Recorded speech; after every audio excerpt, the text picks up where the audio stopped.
আসসালামু আলাইকুম এভরিওয়ান, সবাই কেমন আছেন? আলহামদুলিল্লাহ আমি ভালো আছি। আজ আমার একটা চশমা বানানো লাগবে, তাই চলে আসছি চশমার দোকানে। দোকানে যাওয়ার আগে রাফসানের সঙ্গে অনেক শর্ত দিয়ে নিয়েছি, ওকে একা নিয়ে বেরোনো হয় না। আজ খুব বায়না করছে আমার সঙ্গে যাবে, রেডি হয়ে আমাকে বলছে আমি যেতে চাই। তারপরে বললাম তুমি কি আমার কাছে কিছু চাইবে বাইরে বেরোলে? বলছে না।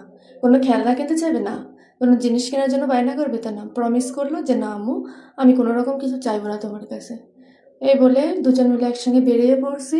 ও আমি আবার বলছি তুমি যদি কিছু চাও তাহলে কিন্তু আমি তোমাকে বাসায় আনবো না, ওইখানেই রেখে চলে আসবো, মনে থাকবে? বলছে আচ্ছা ঠিক আছে।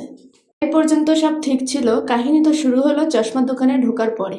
তার মন খারাপ হয়ে গেল, সে মুখ কালা করে বসেছিল, দাঁড়িয়েছিল, চশমা দেখছিল, ঘড়ি দেখছিল, তখন তার সব কিছু লাগবে, কিন্তু মুখ ফুটে বলতে পারছিল না যে আম্মু তুমি আমাকে এটা কিনে দাও, কারণ ওই যে প্রমিস করে রেখেছে যে আমার কিছুই চাই না। ঘুরে ঘুরে এদিক থেকে ওদিক যাচ্ছিল আর ওর পছন্দ মতন সব জিনিস দেখছিল। একবারও বলছে না আম্মু আমাকে এটা দাও, দেখেই বুঝতে পারছেন। বাসায় ওর সানগ্লাস সহ ঘড়ি সবই আছে, এজন্য আমি আর নতুন করে কিনে দিলাম না, বুঝিয়ে সুঝিয়ে দোকান থেকে বের হয়ে আসলাম। বাইরে এসে ওর জন্য দুধ কিনলাম, গরুর দুধ, এবং আখের রস খাওয়ালাম, এবং কিছু ভাজা বাদাম নিলাম যে তুমি বাসায় যেয়ে খেও। বুঝিয়ে সুঝিয়ে বাসায় নিয়ে চলে আসছি। আজকের ব্লগ এই পর্যন্তই। সবাই ভালো থাকবেন এবং লাইক কমেন্ট শেয়ার করে পাশে থাকবেন। ধন্যবাদ সবাইকে।